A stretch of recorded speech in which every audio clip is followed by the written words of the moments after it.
जामिन के हाथ का थप्पड़ खाना। तुम्हें नहीं पता इस थप्पड़ के बदले में तुम्हें क्या कुछ मिलने वाला है, तुम्हारे वहमो गुमान में भी नहीं है। चची जान मुझे सच सच बताएं कि आप वो सैर के पास वापस नहीं जाएगा।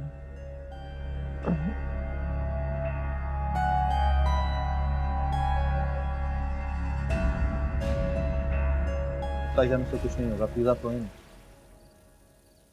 इंशाल्लाह वो बिल्कुल ठीक हो जाएगी, बिल्कुल ठीक हो जाएगी। मैं तो बस इतना जानती हूँ कि हरीम मेरे जिगर का टुकड़ा है, तुम्हारे इफ्तिखार से आया कि आंखों की ठंडक और हमारे इस घर की रौनक है। अगर हरीम को कुछ हो गया तो ताईजान से कुछ नहीं, आप मेरा भरोसा करें, मैं वादा करता हूँ हरीम को बहुत खुश रखूं, मैं उसे कुछ नहीं होने दूंगा, वो बिल्कुल ठीक हो जाएगी। कैसी बेबसी है, इतना कुछ हो जाने के बाद भी मुझे तुम्हारी बातों पर एतबार करना पड़ा। इसके अलावा मेरे पास कोई ऑप्शन नहीं। ठीक है, तुम जाओ उसके पास, उसे ठीक करो। तुमसे एक दरखास्त है, उसके पास जाने से पहले अपना सेलफोन ऑफ कर दो। अगर सहर की कॉल आ गई तो हरीम से बर्दाश्त नहीं होगा।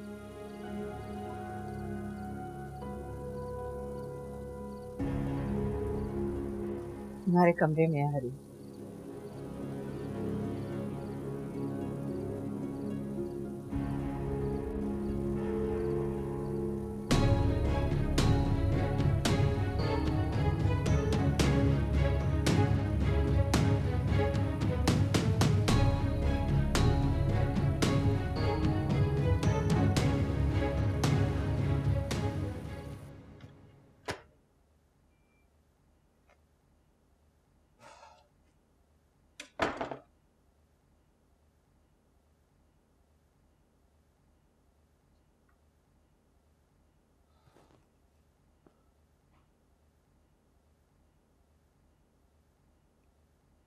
ठीक हो अब? नहीं, लेकिन अब तुम्हें देख लिया है तो हो जाऊंगी। क्या करती हो हरीम? क्या जरूरत थी इतना बीमार होने की? तुम्हें पता है ना सारे घर वाले कितना परेशान हुए हैं तुम्हारी वजह से।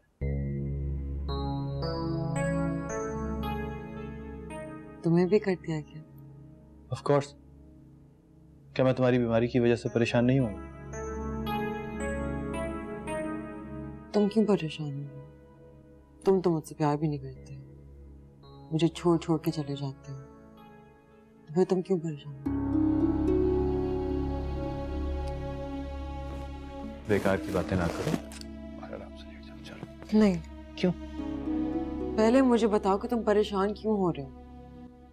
परेशान तो सिर्फ वो इंसान होता है जो प्यार करता है। तो क्या तुम मुझसे प्यार करते हो? हाँ करता हूँ।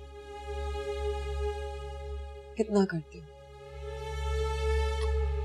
यार कितना वितना क्या होता है, करता हूँ तो करता हूँ बस। जितना प्यार मैं करती हूँ उससे ज्यादा करते हो या उससे कम? ज्यादा करता हूँ। अब खुश? तो मुझे खुश करने के लिए मुझसे झूठ बोल रहे हो? अच्छा इतने सवाल नहीं करो, नहीं तो अभी डॉक्टर के पास ले जाऊंगा तुम्हें हॉस्पिटल, और उसे कहूंगा कि फौरन इंजेक्शन लगा दे तुम्हें नींद का। बहुत दिमाग खा रही है लड़की मेरा। मैं तुम्हारा दिमाग खा रही हूँ? तो और क्या, नहीं खा रही क्या? चलो फिर हिसाब बराबर हो गया। तुम मेरा दिल खाते हो और मैं तुम्हारा दिमाग।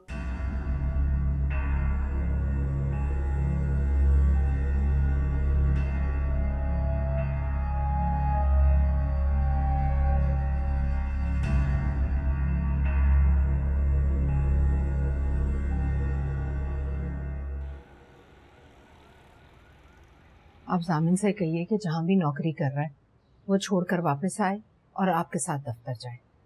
आप सुन रहे हैं ना मैं क्या कह रही हूँ? मैं आपको जामिन पर सख्ती करने के लिए नहीं कह रही, लेकिन एक बाप को अपनी बेटी की खुशियों और जिंदगी को यकीनी बनाने के लिए जो करना चाहिए वो करें इफ्तिखार।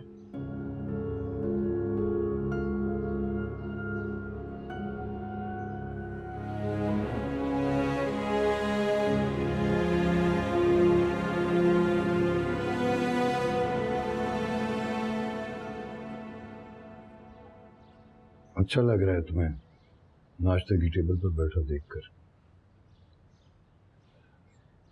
तुमने मुबश्शिर रहमान की कंपनी में इंटरव्यू दिया था?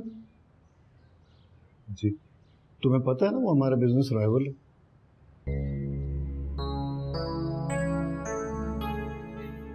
जी ताईजान पता है।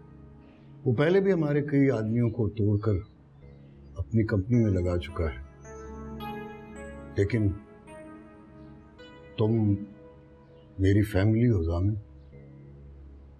अगर तुम उसकी कंपनी में जॉब करोगे तो मेरी बहुत बड़ी बेइज्जती होगी। सॉरी ताईजान, लेकिन मुझे कहीं ना कहीं तो जॉब करनी ही थी ना। तुम्हें याद है ना, मैंने तुम्हारा रेजिग्नेशन उसी वक्त फाड़ दिया था। हरीम की तबीयत ठीक हो जाए तो तुम मुझे ऑफिस में चाहिए हो, और ये बात मुझे दोबारा ना कहनी पड़े, ठीक है? मुझे तुम्हारा जवाब यस में चाहिए जानी।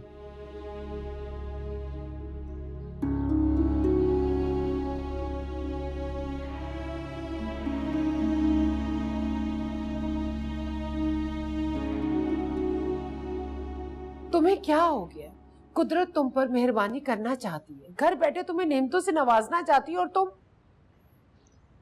अभी मैं इफ्तिखार ताई को ऑफिस ज्वाइन नहीं कर सकता। क्यों बेटा? तुम किसी और की नौकरी क्यों करोगे? इफ्तिखार भाई के ऑफिस में तुम बॉस हो, तुम्हारा भी वही रुतबा है जो इफ्तिखार भाई का है। अम्मी मेरी वहां इज्जत नहीं है, रोजाना अपनी सेल्फ रिस्पेक्ट का गला दबाना पड़ता है मुझे। लेकिन रहने दीजिए, आपके बातें समझ में नहीं आएंगी। जामिन, अब तुम गलत बयानी से काम ले रहे हो। वकार मुझे हमेशा यही बताते थे कि इफ्तिखार भाई कभी भी घर की बातों को दफ्तर पर असरअंदाज नहीं होने देते।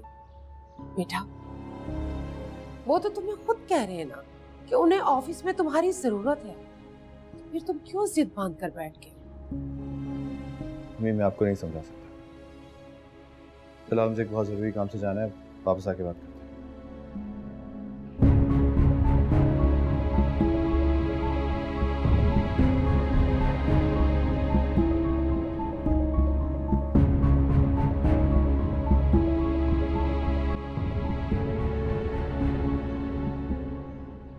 जामिन,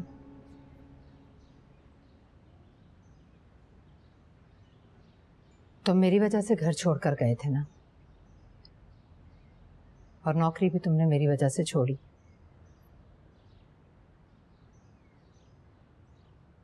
अब मैं ही तुम्हें कह रही हूँ कि तुम वापस आ जाओ और अपनी जिद छोड़ दो। ये बातें इतनी सिंपल नहीं है ताईजान। तो तुम क्या चाहते हो? मैं तुम्हारे सामने हाथ जोड़कर माफी मांगू? प्लीज, मैं ऐसा कुछ नहीं चाहता ताईजान। तो ठीक है, फिर जैसा मैं कह रही हूँ वैसा कर। सारे मसले एक साथ सुलझाने की कोशिश की जाए तो कुछ भी नहीं सुलझता। हम एक एक करके वो सारे मसले सुलझा लेंगे जो हमारे दरमियान है। बस तुम्हारी घर में वापसी हो जाए और तुम ऑफिस ज्वाइन कर लो, तो हम उस मसले को भी सुलझा लेंगे जिसका नाम सहर है। और इस बार बगैर किसी जज्बातियत और बेवकूफी के सुलझाएंगे। ये मेरा तुमसे वादा है।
हेलो। हेलो सहर, कैसी हो? तुम तो लगता है वहां जाके हमें भूल ही गई। ऐसा कैसे हो सकता है?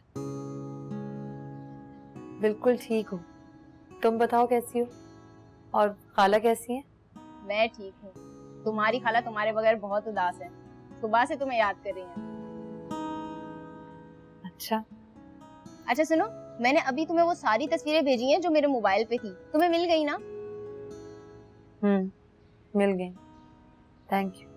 वैसे जामिन भाई तस्वीरों में इतना खुश लग रहे हैं, तुम्हें घर लाके तो वो और भी ज्यादा खुश होंगे, है ना? और तुम खुश हो? हाँ, मैं बहुत खुश हूँ। अच्छा चलो अम्मी से बात करो। जुबेर। हेलो। अस्सलाम वालेकुम खाला। वालेकुम अस्सलाम। जीती रहो, खुश रहो। ये बताओ कैसी हो तुम? मैं बिल्कुल ठीक हूँ, आप कैसी हैं? तुमने तो जाकर फोन ही नहीं किया, अपनी खैरियत से पहुंच जाने की इत्तला भी नहीं दी तुमने। अब खाला वो बस नया घर है, आते ही मैं मसरूफ हो गई थी। मैं समझ गई थी। ये बताओ घर कैसा है तुम्हारा?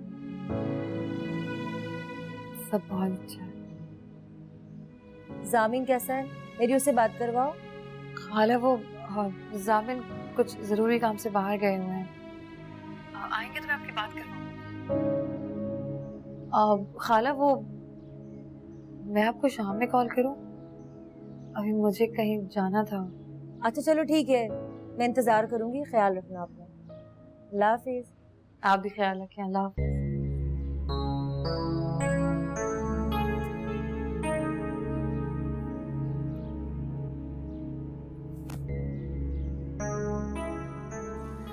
सुबह से बेचैन परिंदे की तरह फड़फड़ा रहा है।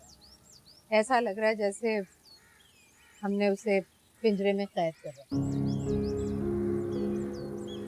आप फिक्र न करें भाभी जान, सब ठीक हो जाएगा। तुमसे उसका जिक्र तो कर रहा होगा। किसका? सहर का?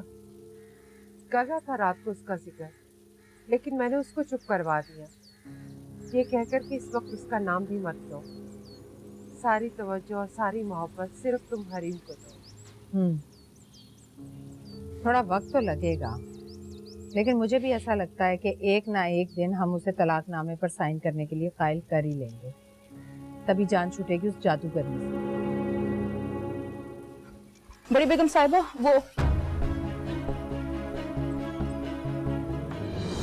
वो आ गई। कौन?